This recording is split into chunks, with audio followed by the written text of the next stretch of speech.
Hello बच्चों, welcome to Aarti physics classes. और कैसे पढ़ रहे हैं? और जैसा कि हम 11th नीट आईआईटी, जो बच्चे 11th के साथ साथ नीट आईआईटी जिनको देना है उनके लिए हम ये कोर्स शुरू किए थे। और हमने 1D motion, straight line motion पिछले वीडियो में पढ़ाया था, उसी को आगे बढ़ाएंगे बच्चों। तो जैसा कि हमने कहा था, देयर आर 3 टाइप मोशन। जो नीट आईआईटी या 11th में है वो 3 टाइप की मोशन आपको बच्चों पढ़ना है। एक मोशन विथ कांस्टेंट वेलोसिटी, जो पिछले वीडियो में जस्ट हमने पढ़ाया था। आज हम लेंगे a motion with constant acceleration. A motion with constant acceleration. ठीक है बच्चों, आपको 2 तरह से एनालाइज करना पड़ता है, मैथमेटिकली और ग्राफिकली। ठीक है बच्चों, बड़े सिंपली आपको समझना है।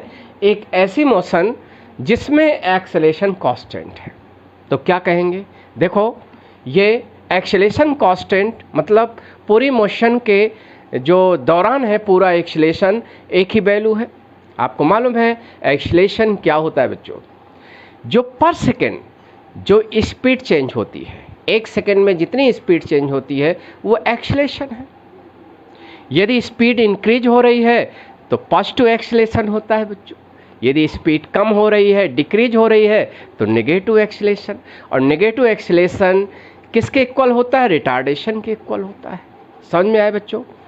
फिर से हम रिमाइंड कर दें कि किसी भी मोशन में पर सेकेंड जो स्पीड चेंज होती है वही एक्सेलेरेशन की वैल्यू है। और यदि स्पीड पर सेकेंड यानी लगातार पर सेकेंड स्पीड इंक्रीज हो रही है तो एक्सेलरेटेड मोशन है बच्चों, यानी पॉजिटिव एक्सेलरेशन है। यदि किसी मोशन में बच्चों पर सेकेंड स्पीड डिक्रीज हो रही है, घट रही है, तो that motion is with negative acceleration. और नेगेटिव एक्सेलरेशन किसके इक्वल होता है बच्चों? ये रिटार्डेशन की वैल्यू होती है। ये समझ में आया? समझ है? तो कांस्टेंट एक्सेलरेशन कैसी मोशन है? ये ऐसी मोशन जो इक्वल टाइम इंटरवल में इक्वल स्पीड चेंज हो। समझ में आया?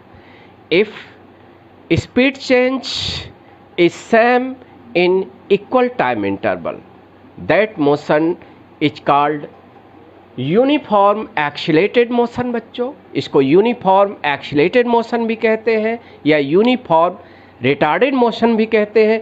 यदि पर सेकेंड यानी हर सेकेंड में जो चेंज स्पीड है वो सेम अमाउंट में इंक्रीज हो रही है बच्चों, तो ऐसी मोशन को बच्चों यूनिफॉर्मली एक्सीलरेटेड मोशन कहते हैं, एक समान त्वरित गति कहते हैं। और यदि बच्चों लगातार यानी पर सेकेंड, ईच सेकेंड में, यानी हर सेकेंड में स्पीड की जो डिक्रीजिंग वैल्यू है, यानी अमाउंट ऑफ डिक्रीजिंग स्पीड यानी समान स्पीड में घटना पर सेकेंड, ये क्या है?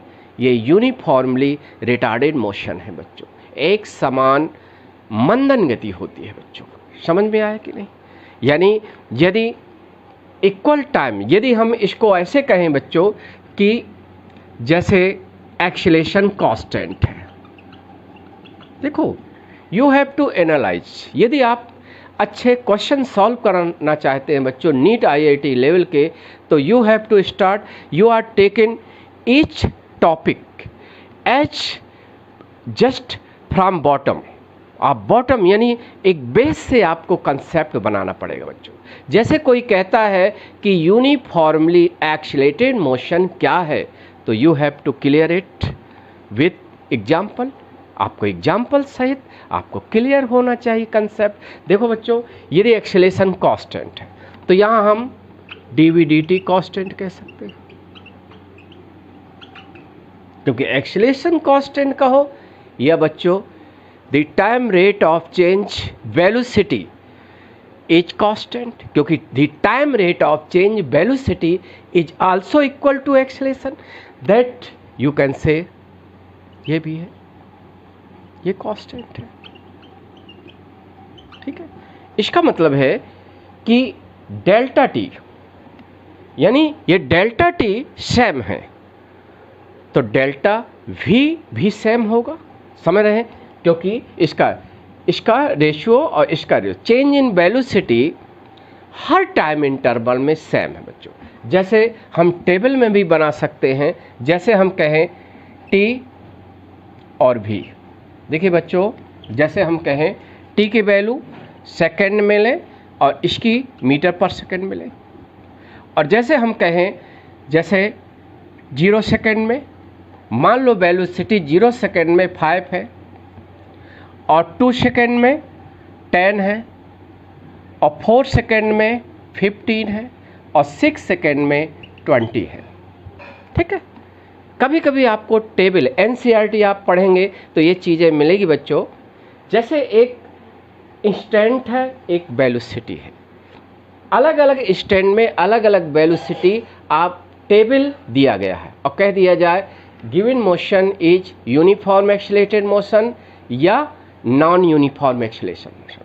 देखिए बच्चों, यूनिफॉर्म एक्सीलरेटेड मोशन ऐसी मोशन जिस मोशन का एक्सीलरेशन कांस्टेंट है, और जिस मोशन का एक्सीलरेशन कांस्टेंट नहीं है बच्चों, तो वो motion non uniform accelerated motion होगी, यानी NON लग जाएगा तो अपोजिट मोशन हो जाएगा। देखो जैसे हम देखें 0 सेकंड में 5 मीटर पर सेकंड, 2 सेकंड में कितनी हो गई स्पीड 10 मीटर पर सेकंड, 4 सेकंड में कितनी हो गई 15 मीटर पर सेकंड और 6 सेकंड में 20 मीटर पर सेकंड। तो ये किस तरह की मोशन है, तो हम यहाँ देखेंगे कि इक्वल टाइम इंटरवल में इक्वल स्पीड बढ़ रही है, इंक्रीज हो रही है।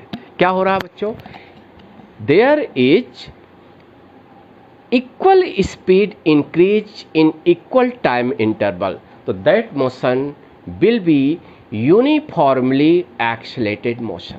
क्योंकि स्पीड इंक्रीज हो रही है बच्चों तो एक्सीलरेटेड मोशन होगी, क्योंकि each time interval equal time, जैसे पहले 2 सेकंड में 10 - 5 मीटर पर सेकंड स्पीड बढ़ी, नेक्स्ट 4 - 2 यानी अगले 2 सेकंड, यानी 4 - 2 यानी अगले 2 सेकंड में, फिर 15 - 10 यानी 5 मीटर पर सेकंड अगेन स्पीड इंक्रीज हुई, नेक्स्ट 2 सेकंड, नेक्स्ट 2 सेकंड का मतलब है 6 - 4 यानी दैट इज 2 सेकंड में, अगले 2 सेकंड में फिर स्पीड 20 - 15 यानी फिर 5 मीटर पर सेकंड बढ़ी। तो ये आप देखते हैं एच इक्वल टाइम इंटरवल में इक्वल स्पीड बढ़ रही है। तो बच्चों यहाँ पर देखो ये क्या है, कांस्टेंट है कि नहीं है, कांस्टेंट है कि नहीं, और जब delta v upon delta t constant है बच्चों, तो that motion is regarded as uniform accelerated motion. ऐसी मोशन को एक समान त्वरित गति कहते हैं। That is clear now. तो ये आपका ये टेबल भी दे दे, कभी न्यूमेरिकल क्वेश्चन में टेबल दे देता है और फिर पूछता है एक्सीलरेशन की वैल्यू निकालो। तो बच्चों जैसे हम क्योंकि हर 2 सेकेंड में जो चेंज इन स्पीड है वो सेम है, तो कितने डेल्टा टी कितना ले रहे हैं 2 सेकेंड, देखो 2 - 0 4 - 2 2 6 - 4 2 है कि नहीं है। तो और कितनी स्पीड चेंज है 5, तो बच्चों 5/2 ये एक्सीलरेशन की वैल्यू क्या हो जाएगी बच्चों 5/2 यानी 2.5 मीटर पर सेकेंड एक्सीलरेशन की वैल्यू। क्लियर हुआ। तो ये भी एग्जाम्पल है। यदि आपको अलग अलग इंस्टेंट पर अलग अलग टाइम पर बच्चों स्पीड दे दे तो आप पूरी मोशन को एनालाइज कर सकते हैं और ये भी बता सकते हैं पहला पॉइंट कि that motion is uniform accelerated और या नॉन यूनिफॉर्म एक्सीलरेटेड मोशन। समझ में आया। फिर इसके बाद ये इसमें क्या देखोगे, यदि इक्वल टाइम में इक्वल स्पीड चेंज हो रही है तो एक्सीलरेशन कांस्टेंट है, यदि स्पीड बढ़ रही है तो यूनिफॉर्म एक्सीलरेटेड, यदि स्पीड डिक्रीज हो रही है तो non uniform accelerated motion. Clear है। तो ये मोशन क्या होगी बच्चों, ये मोशन होगी uniform accelerated motion, accelerated motion,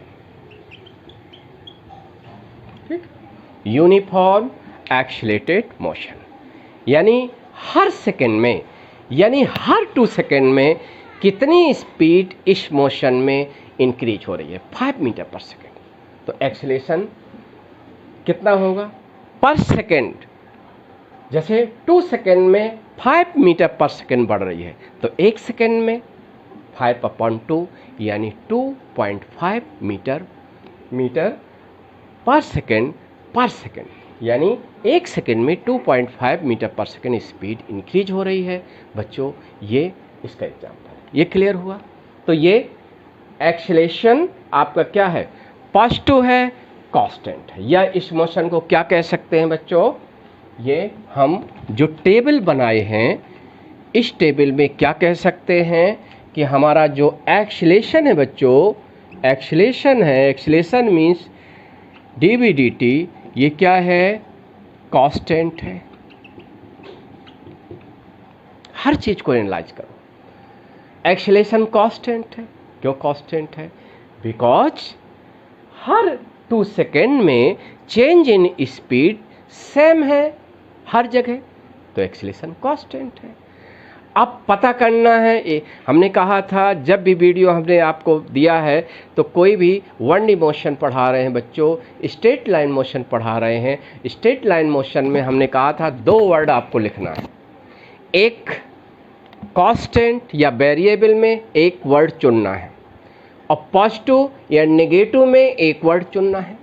तो हमने ये दे दिया कांस्टेंट है, वेरिएबल नहीं है, क्योंकि हर सेकेंड में स्पीड का चेंज सेम है। फिर इसके बाद बिकॉज स्पीड इंक्रीज हो रही है इसलिए एक्सीलरेशन पॉजिटिव है, समझ है। तो मैथमेटिकली या टेबल से आपको दे दे तो आप कह सकते हो कि इस मोशन का एक्सीलरेशन क्या है। तो हम पढ़ा रहे हैं कांस्टेंट एक्सीलरेशन, तो कांस्टेंट, ये टेबल भी कांस्टेंट एक्सीलरेशन का एग्जांपल है, लेकिन हमारा एक्सीलरेशन क्या है, कांस्टेंट है और पॉजिटिव है, ठीक है। अब ये क्लियर है। अब देखो इसमें जैसे हम कुछ इक्वेशन होते हैं, जैसे इसका एग्जांपल दें 1D मोशन का। मान लो बच्चों एक्स एक्सिस मोशन है, एक एक्स एक्सिस मोशन है, तो एक बॉडी है, just start motion from origin, that means at t 0 second पर वो बॉडी कहाँ है, ओरिजिन पर है। जैसे कि आपको मालूम है ओरिजिन का पोजीशन, ओ का पोजीशन हम 0 लेते हैं, यानी that is position x0। Now that body is in motion with constant and positive acceleration, अब पॉजिटिव क्यों कहेंगे, क्योंकि एक्सीलरेशन की डायरेक्शन पॉजिटिव एक्स एक्सिस की ओर होगी, क्योंकि हम बच्चों बता चुके हैं कि यदि कोई वेक्टर पॉजिटिव कोऑर्डिनेट एक्सिस की ओर है तो वो पॉजिटिव होता है, और नेगेटिव एक्स एक्सिस की ओर होता है या कोई भी नेगेटिव कोऑर्डिनेट एक्सिस की ओर होता है, वो वेक्टर को हम नेगेटिव वेक्टर कहते हैं। तो बच्चों ये एक्सीलरेशन क्या है, हमारा पॉजिटिव है, इसलिए एक्सीलरेशन ए मान लो कांस्टेंट है और पॉजिटिव एक्स की डायरेक्शन में है, ठीक है। अब देखो जब ये body start motion from O, it's initial velocity u, यानी एट t बराबर 0 सेकेंड में जो बॉडी की वेलोसिटी होगी बच्चों वो इनिशियल वेलोसिटी कहलाएगी, और इनिशियल वेलोसिटी जनरली हम u से लिखते हैं, क्लियर है कि नहीं।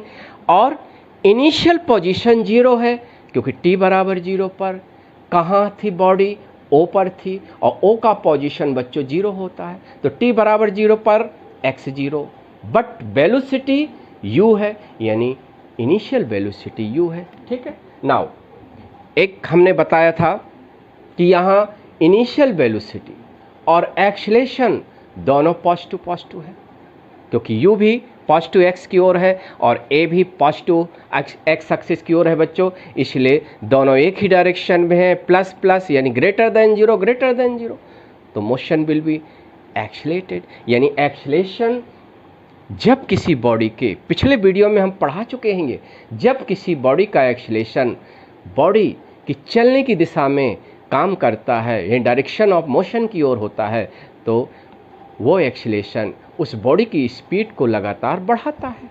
और ए कांस्टेंट है तो पर सेकेंड जो स्पीड का चेंज है वो सेम होगा, क्योंकि अभी अभी हमने पढ़ाया है, इसका एग्जाम्पल भी दिया।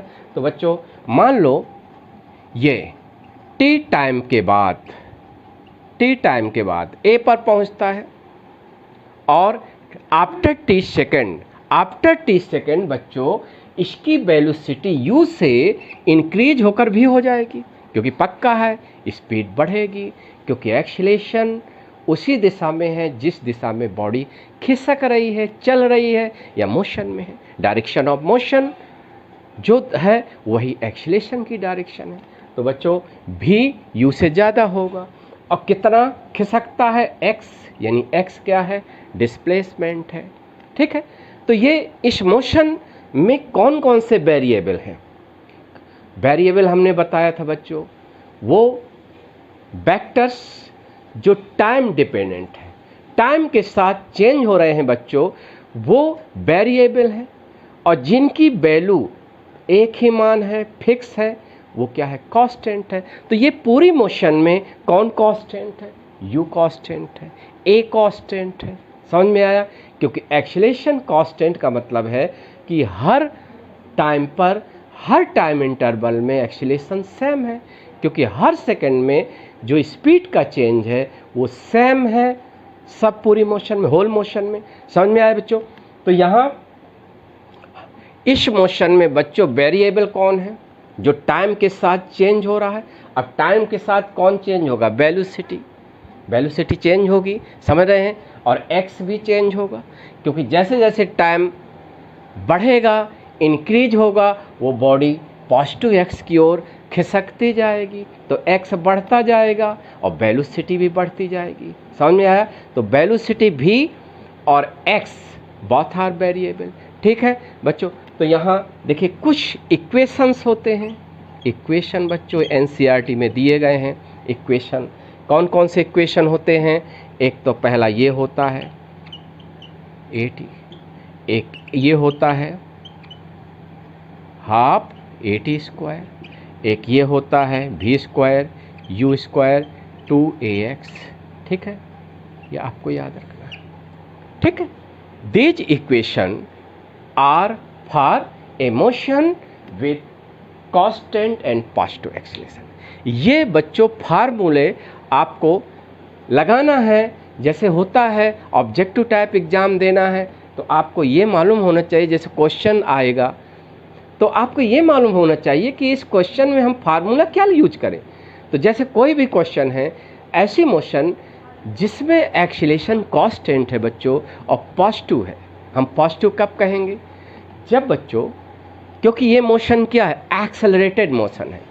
ये आप फार्मूला वहाँ लगाओगे जब डायरेक्शन ऑफ मोशन यानी वेलोसिटी की डायरेक्शन और एक्सीलरेशन की डायरेक्शन एक ही डायरेक्शन में होती है। यानी एक्सीलरेटेड मोशन के लिए ये फार्मूले होते हैं। किस मोशन के लिए? एक्सीलरेटेड मोशन के लिए। समझ में आ गया बच्चों? जहाँ भी वेलोसिटी की डायरेक्शन और एक्सीलरेशन की डायरेक्शन सेम होगी, ऐसी मोशन में आप ये फार्मूला यूज करोगे। यू क्या है? इनिशियल वेलोसिटी, समझ रहे हैं? ए क्या है? कांस्टेंट पॉजिटिव एक्सीलरेशन, समझ रहे हैं? टी क्या है? जिस समय के बाद आपको वेलोसिटी निकालना है, भी है। जिस समय के बाद आपको डिस्प्लेसमेंट एक्स निकालना है, वो एक्स है। क्लियर है कि नहीं? तो इस बेसिस पर कंसेप्ट है। जैसे इसके एग्जाम्पल कहाँ कहाँ बच्चों ये यूज करते हैं? हमने आपको बताया जहाँ एक्सीलरेशन कांस्टेंट है और एक्सीलरेशन और डायरेक्शन ऑफ मोशन दोनों एक ही डायरेक्शन में है। जैसे इसका ये भी होता है मोशन अंडर ग्रेविटी ऑफ अर्थ,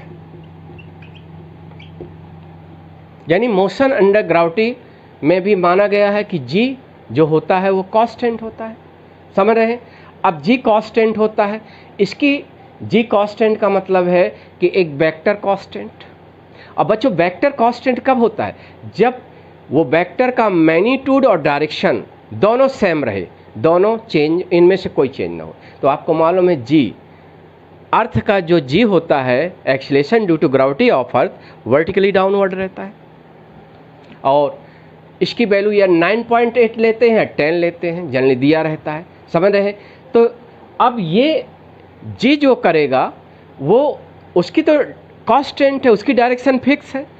जब कोई बॉडी जी की डायरेक्शन में मूव करेगी तो एक्सीलरेटेड मोशन होगा, और जब कोई बॉडी की वेलोसिटी जी के अपोजिट कौन सी होगी, अपवर्ड मोशन, तो that motion will B retarded motion. तो यहाँ हम कौन सी मोशन ले रहे हैं, ये फार्मूला किसके लिए है, जब एक्सीलरेशन कांस्टेंट रहे, एक्सीलरेशन कांस्टेंट रहे।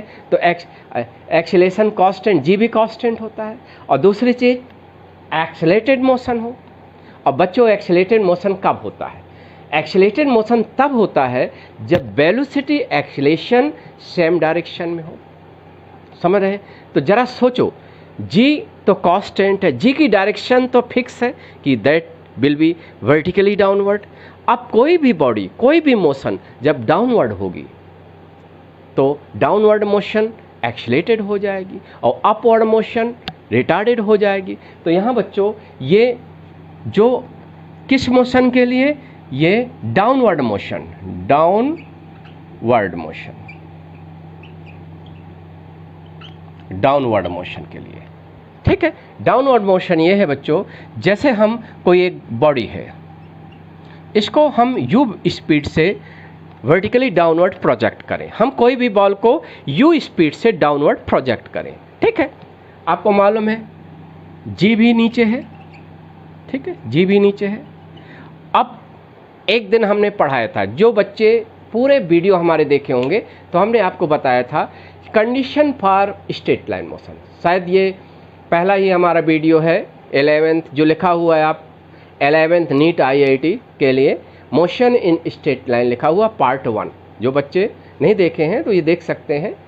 तो उसमें हमने कहा था जब कोई बॉडी की इनिशियल वेलोसिटी और एक्सीलरेशन एक ही डायरेक्शन में होती है तो वो मोशन स्ट्रेट लाइन मोशन होती है। पथ क्या होता है, स्ट्रेट लाइन होता है, समझ में आया। और motion will B accelerated motion, कौन सी मोशन होती है, एक्सीलरेटेड मोशन होती है। तो बच्चों देखो, ये सीधे डाउनवर्ड, नीचे स्ट्रेट पथ से डाउनवर्ड, स्ट्रेट पथ से क्या होगी, लोअर्ड होगी, नीचे उतरेगी। और ये मान लो ये पोजीशन O है और ये A पोजीशन पर आई, ठीक है। तो ये कितनी हाइट कवर करती है, h, कितने टाइम में, t टाइम में, ठीक है, क्लियर है। इसकी वेलोसिटी u से बढ़कर v हो जाएगी, बिल्कुल इसकी कॉपी है। देखो बच्चों, ये हॉरिजॉन्टल मोशन है, ये वर्टिकल मोशन है। और हमने एक दिन बताया था वर्टिकल मोशन, एक वर्टिकल लाइन की motion, horizontal line motion purely one D motion होती है। तो बच्चों ये भी वन डी मोशन है और बिल्कुल कॉपी है, इसमें भी u और a एक ही डायरेक्शन में है। यहाँ a की जगह g है और x की जगह h है, क्योंकि जब वर्टिकली डाउनवर्ड मोशन है बच्चों तो हम इसके डिस्प्लेसमेंट को हाइट्स से लिखते हैं, बस यही है। तो आपके फार्मूला क्या हो जाएंगे, यदि हम a पॉइंट से u स्पीड से प्रोजेक्टेड करें वर्टिकली डाउनवर्ड तो t टाइम में इसकी स्पीड u से इंक्रीज होकर v हो जाएगी। और सारे फार्मूला क्या हो जाएंगे बच्चों, ये हो जाएंगे, देखो ये फार्मूला, और ये h ut plus half gt square और v square u square 2gh। देखो कॉपी हो गई कि नहीं, जहाँ a है वहाँ g रख देंगे, जहाँ x है वहाँ h रख देंगे। कभी कभी आगे चलकर प्रोजेक्टाइल मोशन पढ़ाएंगे बच्चों, तो प्रोजेक्टाइल मोशन क्या होता है, combination of horizontal and vertical motion. तो जनरली हॉरिजॉन्टल लाइन की मोशन को एक्स एक्सिस मोशन और वर्टिकल मोशन को बच्चों वाई एक्सिस मोशन लेते हैं। तो एच की जगह वहाँ वाई लिख देते हैं, क्योंकि जैसे एक्स एक्सिस मोशन में डिस्प्लेसमेंट या पोजीशन हम एक्स से डिनोट करते हैं और वर्टिकल मोशन में बच्चों जो डिस्प्लेसमेंट या पोजीशन को y से डिनोट करते हैं। ठीक है, तो यहाँ हमने हाइट लिया कि हमने ए पॉइंट से u स्पीड से नीचे की ओर फेंका, और हमारी जो मोशन की डायरेक्शन है वो डाउनवर्ड है, वर्टिकली डाउनवर्ड है, और जी भी उसी डायरेक्शन में है। तो जब कोई एक्सीलरेशन की डायरेक्शन में किसी की वेलोसिटी हो जाए ना, तो एक्सीलरेटेड मोशन हो जाती है, उसकी स्पीड लगातार बढ़ेगी। इसलिए कोई भी बॉडी जब ऊपर से नीचे आती है बच्चों, तो उसकी स्पीड कंटिन्यू इंक्रीज होती है। हमने रीजन बता दिया, क्लियर है। तो ये बच्चों, ये कौन सी मोशन है?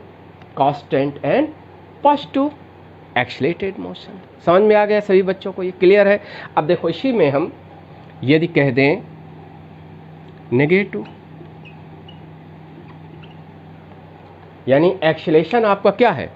कांस्टेंट है और नेगेटिव है, ये माइनस लग जाए, माइनस लग जाए। तो बच्चों इसका मतलब ये है कि इक्वल टाइम इंटरवल में इक्वल स्पीड डिक्रीज हो, इक्वल स्पीड डिक्रीज हो। तो आप समझ लो कि ये मोशन कैसी है? ये कांस्टेंट है एक्सीलरेशन, और एक्सीलरेशन नेगेटिव है। यदि स्पीड घट रही है तो नेगेटिव एक्सीलरेशन, स्पीड बढ़ रही है तो पॉजिटिव एक्सीलरेशन। समझ रहे हैं? तो यहाँ जैसे टेबल वहाँ बनी थी, यहाँ भी बच्चों ऐसे टेबल बना दे, जैसे ये टेबल है। अब जैसे टी लें और ये भी लें, यूनिट सेकेंड और ये मीटर पर सेकेंड। जैसे हम कहें 2 सेकेंड में मान लो स्पीड कितनी है? 15।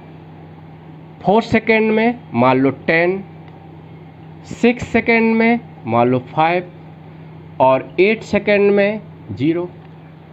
ठीक है, तो इस टेबल को देखकर जैसे हर इंस्टेंट की स्पीड दिया जाए टेबल में, और कोई कहे बच्चों ये किस तरह की मोशन है, जैसे एनसीईआरटी में ग्राफ से समझाया है, आपको ऐसे भी समझाया है, और हम तो और इजी वे में बच्चों बता रहे हैं। तो जैसे ऐसे दे दिया जाए बच्चों, तो आप टेबल पहले देखोगे, पहले ये देखोगे कि ये तो स्पीड डिक्रीज हो रही है। जैसे 2 सेकेंड में, सॉरी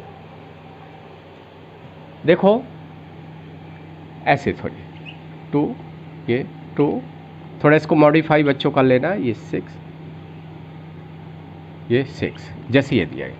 जैसे कहा जाए 0 सेकेंड में स्पीड कितनी थी? 15, 2 सेकेंड में 10, 4 सेकेंड में 5, 6 सेकेंड में 0। तो ये टेबल्स क्लियर कह रहा है कि स्पीड घट रही है, और स्पीड घटना, स्पीड डिक्रीज हो रही है किसी मोशन में, तो आप आंख बंद करके बता दो कि ये रिटार्डेड मोशन है बच्चों, नेगेटिव एक्सीलरेशन है हियर।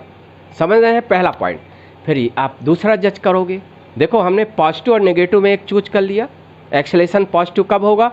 जब टाइम के साथ स्पीड बढ़ रही हो तो एक्सीलरेशन पॉजिटिव है, और टाइम के साथ स्पीड घट रही है तो एक्सीलरेशन नेगेटिव है। यानी पॉजिटिव और नेगेटिव में किसके कारण होता है स्पीड घटना या बढ़ना? समझ में आ गया।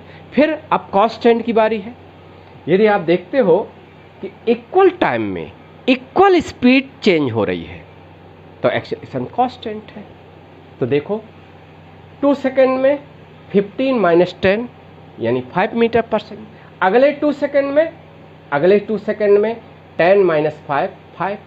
अगले 2 सेकेंड में 5 माइनस 0, 5। तो हर 2 सेकेंड में स्पीड कितनी घट रही है? 5 मीटर पर सेकेंड। कितनी घट रही है? 5 मीटर पर सेकेंड। तो बच्चों यहाँ एक्सीलरेशन क्या होगा? -5 मीटर पर सेकेंड स्क्वायर। ठीक है, पहले देखोगे कि देखो साइन, क्योंकि ये वेक्टर है और वेक्टर में डायरेक्शन 1D मोशन में साइन से आप व्यक्त करते, एक्सप्रेस करते हो, और ये 5 मैग्नीट्यूड है। यानी देखो बच्चों, सॉरी ये होगा 2.5, सॉरी 2.5 होगा, क्योंकि हम क्या देखते हैं पर सेकेंड में जो स्पीड चेंज होती है वही एक्सीलरेशन का मैग्नीट्यूड है। देखो 2 सेकेंड में 5 मीटर पर सेकेंड स्पीड चेंज हो रही है, तो 2 सेकेंड में 5 मीटर पर सेकेंड, तो 1 सेकेंड में 5/2 यानी 2.5 मीटर पर सेकेंड स्क्वायर एक्सीलरेशन का मैग्नीट्यूड होगा। और पिछली जो मोशन थी और इस मोशन में, दोनों में एक्सेलेरेशन का मैग्नीट्यूड सेम है। अब क्वेश्चन ये उठता है कि यहाँ प्लस लगाएं कि माइनस लगाएं, क्योंकि आगे जो साइन होगा 1D मोशन का वो डायरेक्शन आपको बताएगा। इसका मतलब ये है बच्चों कि यदि आप देखते हैं स्पीड डिक्रीज हो रही है, यहाँ स्पीड डिक्रीज हो रही है, तो ये कैसा एक्सेलेरेशन है, नेगेटिव, तो आप माइनस लगा दें। और पिछले में स्पीड बढ़ रही थी, इंक्रीज हो रही थी, तो प्लस लगा हुआ था। ये समझ में आ गया, ठीक है। ये टेबल दे दिया जाए। अभी ग्राफ का भी कंसेप्ट हम अलग से लेंगे। ग्राफ कल भी आप जज कर सकते हैं कि दिया गया ग्राफ यूनिफॉर्म एक्सीलरेटेड मोशन का है, पहली चीज़ यूनिफॉर्म एक्सीलरेटेड का है, यूनिफॉर्म रिटार्डेड मोशन का है। पहले यही में डिफरेंस करना, वो ग्राफिकली हम अलग से क्लास लेंगे, ठीक है। इसमें देखो बच्चों ये हुआ। अब आपके जैसे हमें इक्वेशन बनाना है बच्चों, इक्वेशन बनाना है तो स्पीड घटती कब है, स्पीड कब घटती है बच्चों, जब कोई बॉडी ऐसे चले, इस डायरेक्शन में चले बच्चों, और जो बॉडी की चलने की डायरेक्शन है ना, जो वेग की दिशा है, डायरेक्शन ऑफ मोशन है, डायरेक्शन ऑफ वेलोसिटी है, वो एक्सीलरेशन के अपोजिट हो जाए। जब एक्सीलरेशन के अपोजिट कोई बॉडी चलती है तो वो मोशन क्या हो जाती है, रिटार्डेड मोशन हो जाती है। कौन सी मोशन हो जाती है, रिटार्डेड मोशन हो जाती है। क्लियर है कि नहीं। तो बच्चों यहाँ रिटार्डेड कब होगी, जब हमारी जो डायरेक्शन ऑफ मोशन थी, यानी वेलोसिटी की डायरेक्शन है, वो पॉजिटिव एक्स है, और एक्सीलरेशन यहाँ बच्चों क्या हो जाए, नेगेटिव एक्स की ओर हो जाए। किस डायरेक्शन में हो जाए, नेगेटिव एक्स की ओर हो जाए। तो क्या होगा, वेलोसिटी एक्सीलरेशन जब एक दूसरे के अपोजिट हो जाएंगे तो that motion will B retarded motion. बच्चों क्या हो जाएगी, रिटार्डेड मोशन, यानी स्पीड लगातार डिक्रीज होगी। तो बच्चों ये भी जो होगा यू से कम हो जाएगा। जैसे जैसे टाइम आगे बढ़ेगा तो स्पीड घटती जाएगी, तो भी यू से कम रहेगा। तो इसके इक्वेशन क्या होते हैं, ये जो बच्चों के पास फार्मूला है, ये किसके लिए है, for retarded motion. Which motion, retarded motion. या रिटार्डेड मोशन को क्या कहते हैं, नेगेटिव एक्सीलरेशन, यानी ऐसी मोशन जिसमें एक्सीलरेशन नेगेटिव है। क्लियर है। अंडर ग्रेविटी में क्या होगा भाई, अर्थ का जी तो फिक्स है, ऑलवेज वर्टिकली डाउनवर्ड है। कब कोई बॉडी की मोशन रिटार्डेड हो जाएगी, जब कोई बॉडी जी की डायरेक्शन के अपोजिट डायरेक्शन में खिसकेगी। और थोड़ी देर के लिए सोचो, यदि यही ओ है, ए है, और हम क्या करें, ऐसे थ्रॉन करें। देखिए बच्चों, हम ग्राउंड से या किसी पॉइंट से हम यू वेलोसिटी से वर्टिकली आपको थ्रॉन करें, ऊपर की ओर यू वेलोसिटी से फेंकें। तो जब ऊपर फेंकेंगे तो वेलोसिटी की डायरेक्शन ऊपर है, और एक्सीलरेशन यहाँ क्या है, जी डाउनवर्ड है। तो जी क्या करेगा, एक्सीलरेशन कांस्टेंट है, पहले भी वही था एक्सीलरेशन, इस बार भी वही है। लेकिन पहले हमने बॉडी को किस डायरेक्शन में मूव कराया, जी की डायरेक्शन में, तो जी ने स्पीड को बढ़ाना शुरू किया। अब जी के अपोजिट बॉडी चल रही है, तो जी क्या करेगा, जी स्पीड को कम करेगा बच्चों। और जब स्पीड कम होती है तो that motion is called retarded motion. समझ में आया। तो बच्चों कहते हैं कि अपवर्ड मोशन जो इसका है, अपवर्ड मोशन जिसको एसेंडिंग मोशन भी कहते हैं, that is example of retarded motion, speed decrease होती है। और डाउनवर्ड मोशन जो इसके पहले ये इक्वेशन बने हैं, वो क्या है, एक्सीलरेटेड मोशन है। ठीक है। तो इसके लिए इक्वेशन बच्चों बाकी वही हो जाएगा। अब ओ से जर्नी शुरू हो रही है, यू इनिशियल वेलोसिटी है, और टी टाइम के बाद यू से जो वेलोसिटी है घट कर भी हो जाती है, क्योंकि जी नीचे है और वेलोसिटी ऊपर है, ऊपर की डायरेक्शन में है। तो अब कितनी टी टाइम में कितनी हाइट रीच करती है बॉडी, कितना डिस्प्लेसमेंट कवर करती है, यानी ओ से टी टाइम में कितना वर्टिकली हाइट पर पहुंचती है, यानी एज यहाँ क्या लग जाएगा, माइनस लग जाएगा। क्या लग जाएगा बच्चों, माइनस लग जाएगा। समझ में आया? तो कई बच्चों को क्लियर नहीं होता। क्या क्लियर नहीं होता? कि which motion is accelerated motion, which motion is retarded motion. एक बार अगेन हम बता देते हैं, जब वेलोसिटी और एक्सीलरेशन एक ही डायरेक्शन में है बच्चों, या तो पॉजिटिव पॉजिटिव है या नेगेटिव नेगेटिव है, जरूरी नहीं, साइंस से नहीं है। वेलोसिटी एक्सीलरेशन या तो प्लस प्लस यानी दोनों पॉजिटिव एक्स एक्सिस की ओर है, या दोनों वर्टिकली अप है तो मोशन, या फिर दोनों माइनस माइनस। माइनस माइनस का मतलब वेलोसिटी की डायरेक्शन, एक्सीलरेशन की डायरेक्शन, दोनों माइनस माइनस का मतलब नेगेटिव एक्स एक्सिस की ओर है, या दोनों वर्टिकली डाउनवर्ड है, तो motion will B accelerated motion. यानी जब वेलोसिटी की डायरेक्शन एक्सीलरेशन की डायरेक्शन के बीच का एंगल बच्चों 0 डिग्री है तो मोशन एक्सीलरेटेड होती है। उसके लिए प्लस वाले फार्मूला यूज करेंगे, समझ रहे हैं? और जब डायरेक्शन ऑफ मोशन यानी डायरेक्शन ऑफ वेलोसिटी और डायरेक्शन ऑफ एक्सीलरेशन एक दूसरे के अपोजिट होता है, यानी एंटी पैरेलल होते हैं, दोनों के बीच का एंगल 180 डिग्री होता है, तो motion will B retarded motion, और रिटार्डेड मोशन को ही कहते हैं नेगेटिव एक्सीलरेशन। समझ रहे हैं? तो इसके आज एग्जाम्पल दे दिया है बच्चों, समझ में आया? इस तरह से आपके ये छोटी छोटी कंसेप्ट हम क्लियर करते रहेंगे। ये हमारी जो वीडियो है NCERT बेस है, आप इसको देखते रहो, और एक एक पॉइंट कुछ नई चीज़ जरूर, हर वीडियो में नई चीज़ मिलेगी बच्चों, और ये देखते रहो, अपना कंसेप्ट क्लियर करो, क्योंकि ये हमारे वीडियो का पर्पज फिजिक्स का कंसेप्ट क्लियर करना है। ठीक है बच्चों? फिर अगले वीडियो में मिलते हैं। ठीक है?